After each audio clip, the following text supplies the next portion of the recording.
Dobrý deň. Slovenská plavecká federácia organizuje podujatie v rámci školského športu pod názvom Najplavec Slovenska 2025 základných škôl a 8-ročných gymnázií. Podujatie sa uskutoční 27.3.2025 Aquacity Poprad a bude prebiehať v súťažiach či už individuálnych alebo súťaží štafiet, ktoré budú v podstate mixové, budú zložené z dievčat a chlapcov a bude to na 4x50 metrov. Individuálne disciplíny sa budú plávať len na 50 metrov voľný spôsob a z nich vzniknú víťazi vo viacerých súťažiach, či už registrovaných alebo neregistrovaných športovcov, alebo rozdelených podľa ročníkov, 5. a 6. ročník základných škôl a respektíve gymnázií 8-ročných a takisto aj 3. a 4. ročníka základných škôl. Podujatie Najplavec Slovenska 2025 nám pomáhajú organizovať NIVAM,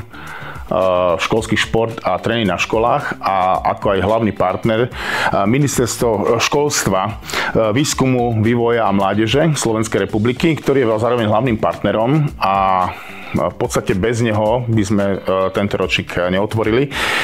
Našou úlohou ako Plaveckej federácie je zorganizovať veľmi pekné podujatie v rámci tohto školského športu tak, aby deti, ktoré prídu na túto súťaž v počte, ktorý sa nám prihlásilo 336 účastníkov, či už žiakov alebo žiačiek, tak samozrejme by sme boli veľmi radi, keby sa tam cítil veľmi dobre a zároveň teda, aby si splnili svoje sny a naplnili nejakým spôsobom svoje ideály, alebo teda tú myšlienku, ktorú sme my do toho chceli dať, nie len zašportovať, ale aby si aj zasúťažili so seberovnými športovcami, teda žiakmi a zároveň teda sa naviazali nejaké priateľstva, ale samozrejme, aby si mohli potom poprípade prevziať aj takéto hodnotné ceny, ako sú poháre za štafety, tie mixové, alebo medaily a diplomy v tých individuálnych disciplinách a samozrejme aj štafetách. Čo sa týka časového harmonogramu podujatia a samozrejme informácií k celému priebehu podujatia, by som vám chcel tak tiež spomenúť, že časový harmonogram pozostáva vlastne zo samotnej akreditácie športovcov, čiže príchodu škôl 7:45 až 9:30 prebehne tá registrácia samotná. Potom následne nás je presuné na bazén 50-metrový, kde prebehne rozcvička a samozrejme následne aj rozplávanie.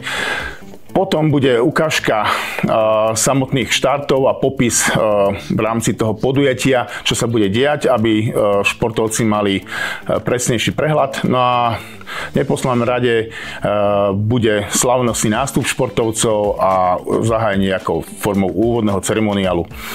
Od 10:00 začne prvý blok individuálnych disciplín v plávaní a to je vlastne prvý blok, ktorý bude pozostávať z individuálna disciplína 50 metrov voľný spôsob.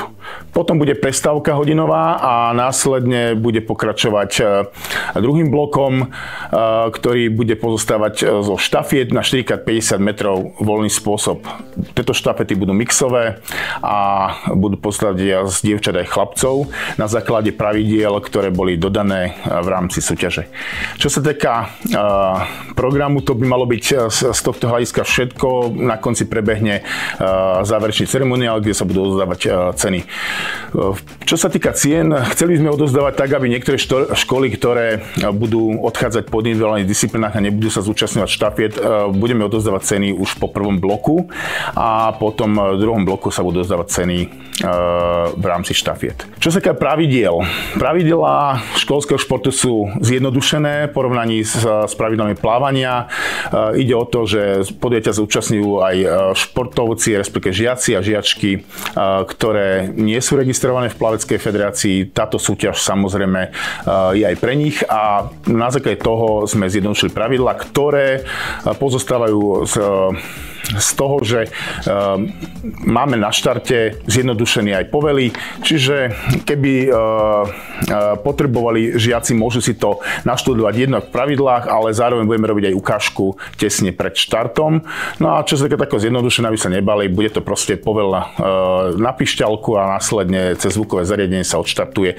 Môžu štartovať deti z vody, jednou rukou sa budú držať steny, alebo tí odvážnejší alebo skúsenejší môžu štartovať zo štartového bloku.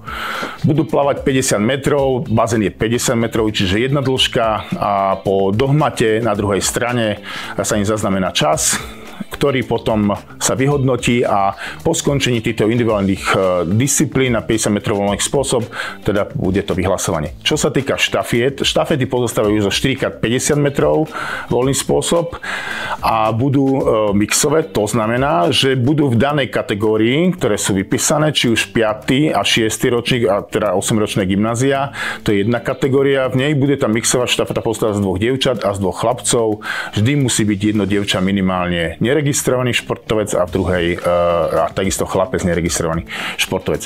Čo sa týka kategórií 3 a 4, 3. a 4. ročníka, tak to isté platí, ako platilo pri kategórii 5. a 6. ročníku, čiže takisto jedno dievča a jedna žiačka, teda jeden žiak musí byť minimálne registrovaný. Z nich vyjdú samozrejme výsledky z týchto meraných časov, týchto jednotlivých štafiet, ktoré v podstate určia poradie po dohmate posledného pretekára.